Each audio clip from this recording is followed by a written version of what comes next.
Hello everyone, this is Orlando from A Collector's Dream, and today I am outside again and on another beautiful day here in South Florida.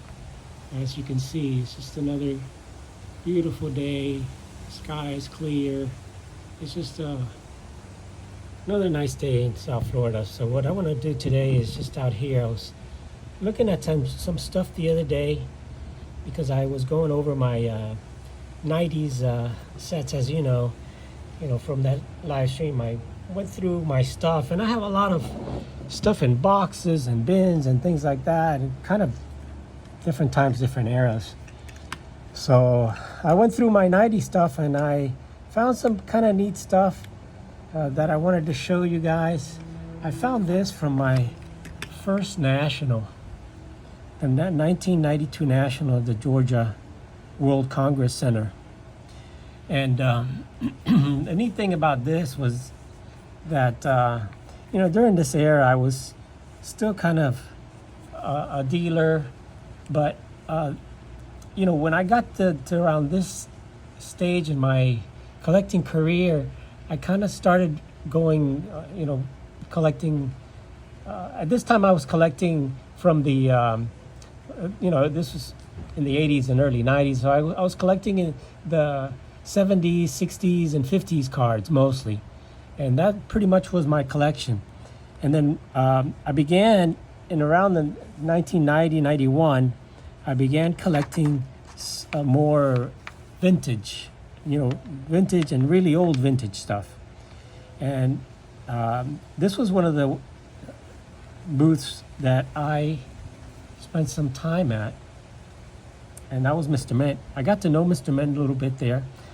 I have an autograph card. I couldn't find it, but I did find this, the button that I got from Mr. Mint, and that's the one he had here in this. So this is the button from Mr. Mint from the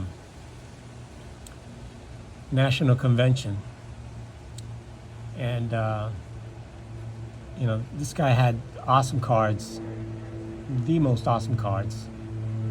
Expensive. I don't think I bought anything from him, but I definitely got a chance to talk to him, meet him, and I got his autograph, which I have to look for. I have a card, his card that he autographed. I have to look for that. But anyway, I wanted to show this.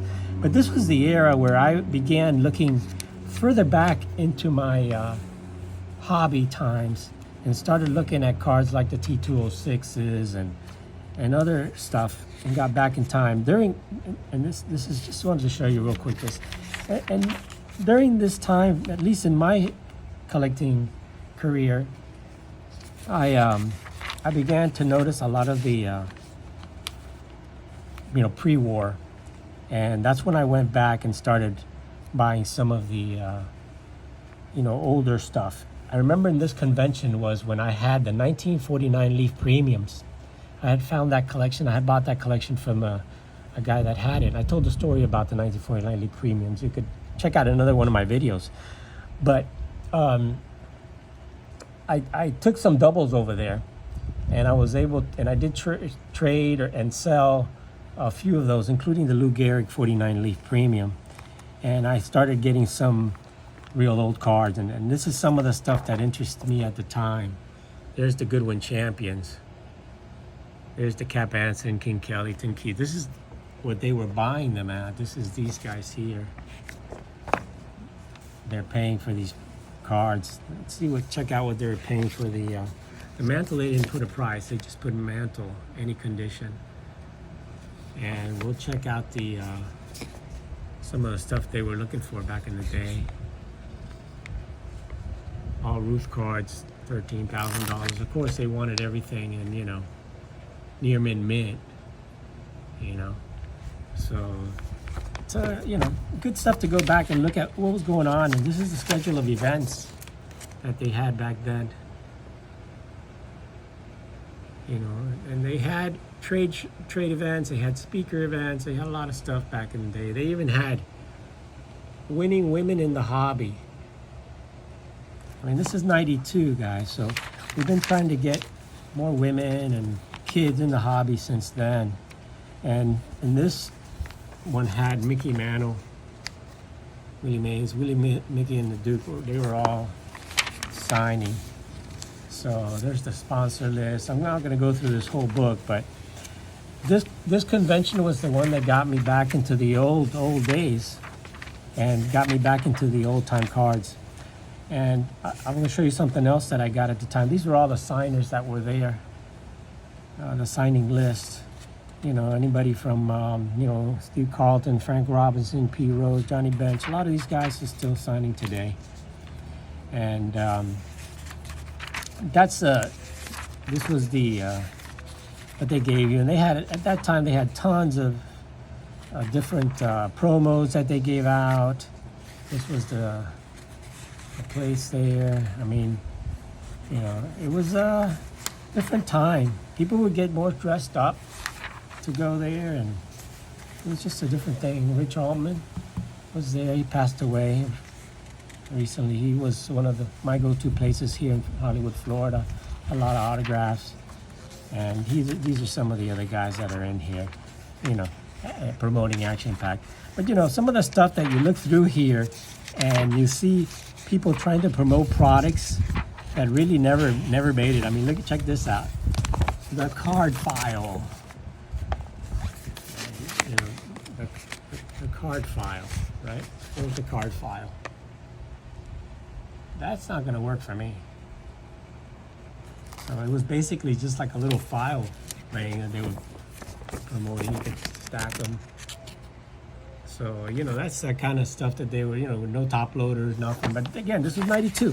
You know, these are still times, the old times, where, you know, there weren't that many supplies, there weren't that many things. So that's the little Mr. Mint pin that I got, that I picked up there, and I met Mr. Mint. So I wanted to show you that, but the other stuff I wanted to show you really was when I, a couple of things I'm going to show you in another video, but I'm going to do some comparisons here and stuff in another video. But I got the Beckett issue number 1 here, which I'll go through some of this stuff here. And I've got the, I found this Mickey Mantle inaugural. This was when he passed away. So they did a special issue on Mantle. This is a 1995. And, you know, it just, it's all about Mickey Mantle, and talks about, you know, all his career and stuff. So this is when he passed away. So I'm going to have that. But what I really wanted to show you today was this. This was the first real book that I got when I started getting into real vintage. And this book was the most valuable cards. And this was printed back in 1990. Here it is. 1990.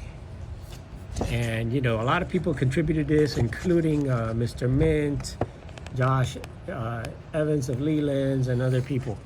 But this, in 1990, this was considered to be the top cards back then, you know, the most valuable cards, most valuable baseball cards back in the era. And this is the first book that got me into the old time collecting. And you know, this is one of the rarest cards right here.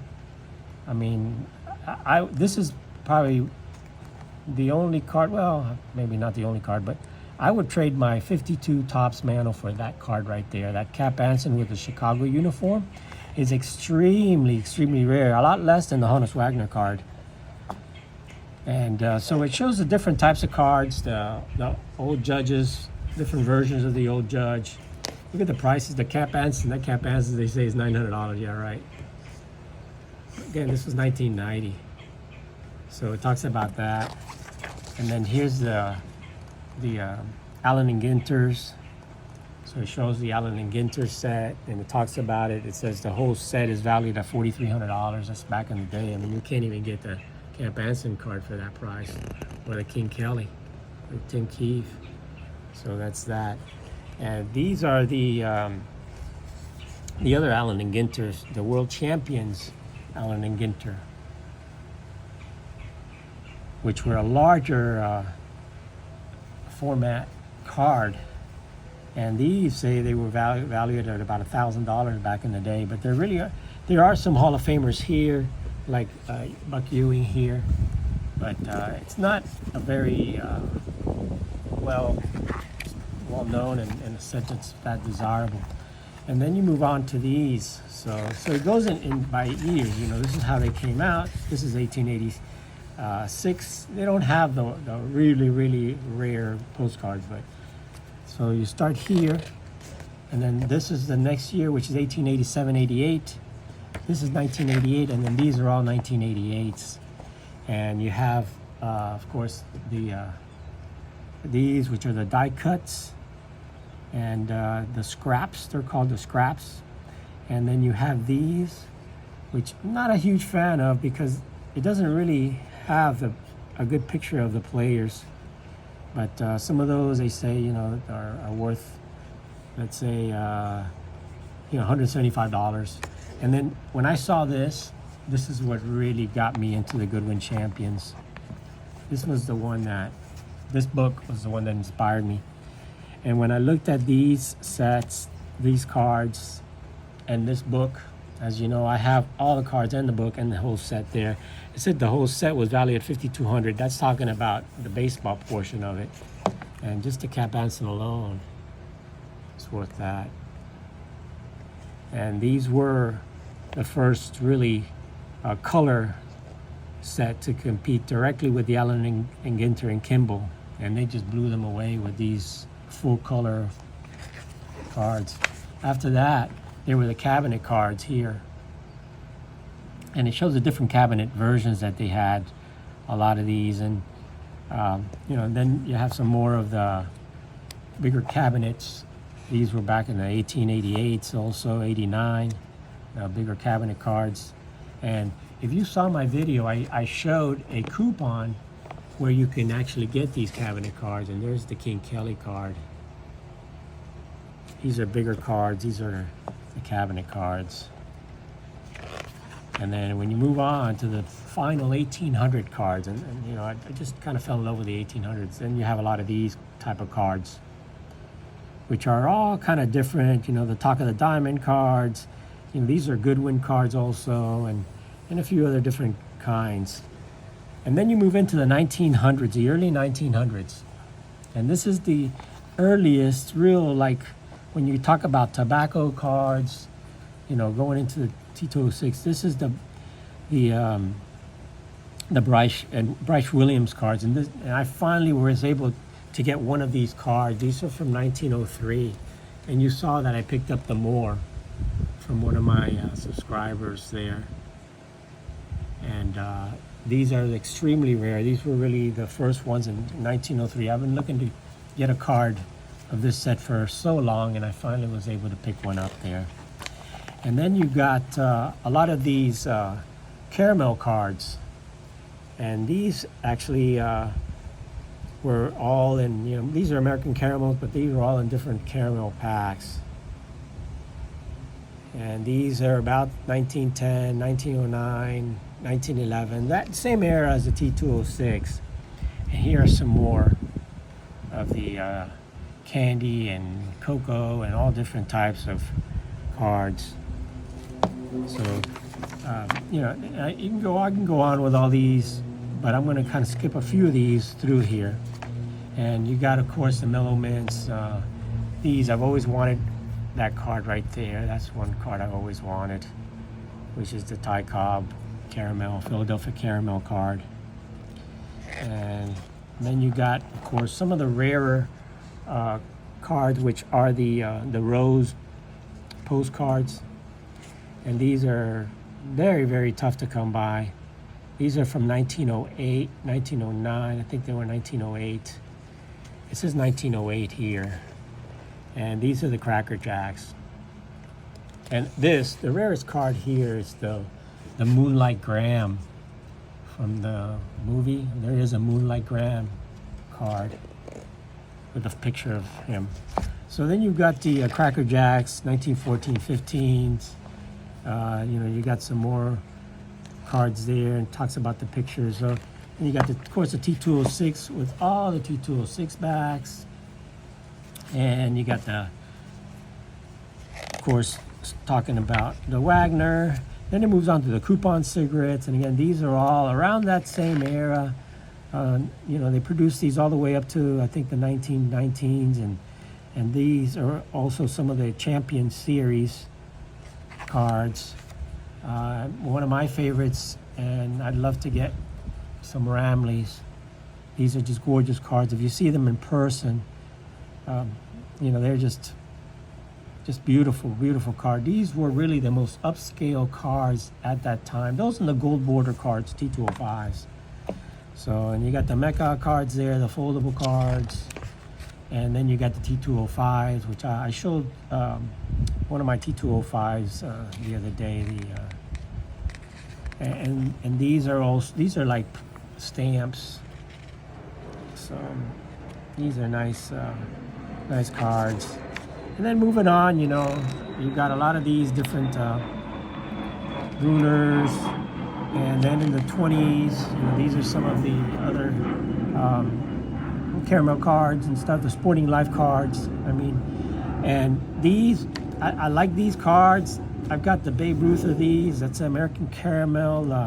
The E cards, E120, E122s. Then you have more. These are from the 20s. Now, the 20s was an era that, you know, unfortunately, I don't like many of these cards because a lot of them were strip type cards. So I never really got into them because they're kind of like, you know, cartoonish, you know. I'm not a big fan of those. But I would like to pick up some, maybe one of these Babe Ruth cards eventually.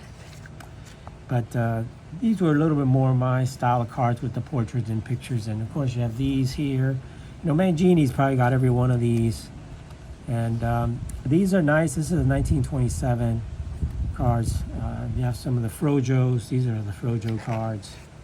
And then you get into the Gaudis, you know, back in now in the 30s. So you got some oddball issues, but mainly the big thing were the Gaudis. And after the Gaudis, you got the American Caramels around the same era in the 30s. So now we're in the 30s. And then, of course, my favorite card, really from the 30s, you know, is that Lou Gehrig. I've got that card, thank God, I got it a long time ago. And, you know, there's the DiMaggio rookie. And these come in two versions, you know, the heads up. And those are from 1938. And then you've got a lot of different versions, different oddball stuff here. Postcards and things like that. And the Diamond Stars, one of the most beautiful sets around in that Art Deco style. You know, I love that Al Lopez, you know, but my favorite is the Jimmy Fox, and it's not even on this page. Jimmy Fox is a beautiful picture of Diamond Stars. And, you know, it talks about here, this is so interesting, to sign or not to sign. And basically, it says, unmarked cards are always easier to sell. So it's telling you, back in 1990s, not to get the cards autographed, you know, which, you know, unfortunately, I'm telling you, it says it on here. Look, it says, what effect does an autograph have on the value of a card? In terms of resale or investment, a player's signature on a card decreases the value among card collectors. Now, this just goes to show you that times have changed, you know, and one of the reasons that they are valuable when they're autographed, because people didn't do that nowadays, but times have changed. Now everything's autographed, everybody autographs. So what's going to happen now? The value of modern autographs are going to decrease, in my opinion, because there's just millions of them out there, and these guys are going to keep signing. I mean, Mike Trout, he's going to sign forever, you know, so it's going to be a crazy world out there. But, you know, this was life in 1990. You know, that's how collectors did in 1990. And I showed you how we even stored cards and stuff like that. But these are the cards that never were. The Lindstrom, and those extremely expensive cards at the time. So I don't want to take up a lot of time in this video, but I did want to kind of show you some of the stuff here in the book that got me into going back into real vintage. So you got the play balls, and most of you guys already know all of this. Of course, the 49 leaf cards, you know, it talks about this, and the interesting thing here is that it says that the filler card and the DiMaggio card, really the Ruth card are worth $1,000, but the Page is $1,600, and the Satchel Paige now is way above those cards. You know, I've got that DiMaggio. So moving on to the rest of it, you know, one of the rarest cards of that era was that Ted Williams card, and that Ted Williams card was worth a lot of money back in the day. Now it's really not as much. So, in talking about some of the, look at the price differences here. It's got the Mantle, the 51 Mantle at $5,500, and these are near mint prices, and the Mays at $1,600. They were scarce even in 1951 because they appeared in the final run of the Bowman. They were high number cards. So, and then from then on, it just kind of shows more of the more modern stuff. The 55 Bowman, which I did a nice interview. If you want to see me, see my face, you'll see it in the Bench Clear Media 1955 Bowman discussion with Mike Moynihan. If you can look at that video, we talked about all of these cards. And then some more oddball stuff. Of course, an awesome card, extremely difficult to get, you know, is that the Ted Williams. It says here that Ted Williams is $2,000 in near mint. Yeah, right. Well, in 1990, I wish I would have bought it. It was expensive back then, though, if you really look at the prices. So you got the Rawlings, and Mangini's got the whole thing of that, unusual. And then some more oddball stuff. And then you got some of the cards now from the 50s and 60s. I mean the 50s, and we're going to move on to the 60s here. And again, it's got the Mantle here, and it's got that Mantle. And it says it on there. The Mantle, the first Topps card, is a favorite among collectors and carries a price tag of $6,500. $6,500 back in 1990. And again, you got some more stuff here that talks about reprints and fakes. And I think that's pretty much the end of the book. So just wanted to show you a couple of different things here from the early 90s and the 80s. We'll get into the Beckett another day, and wanted to show you these things and Mr. Mint. When I met Mr. Mint at my first National. So I'll be at the National again this year. I hope to see you there. If you want to meet me at the National, send me a quick email, and maybe give me your number, or so we can contact each other and make sure that we meet. Go ahead and just email me at acollectorsdreamco@gmail.com, and you could find it in my description. And we'll meet up at the National. I'm going to be there for 4 days, and I'll be mostly with Ryan Nolan from Breakout Cards, because we'll be rooming together there. So I'll probably be hanging out with him a lot of the times, even though I'll be filming separately. But anyway, guys, thanks so much for watching my videos. Truly appreciate your comments and feedback. So thanks again for watching. This is Orlando from A Collector's Dream. Have an awesome day.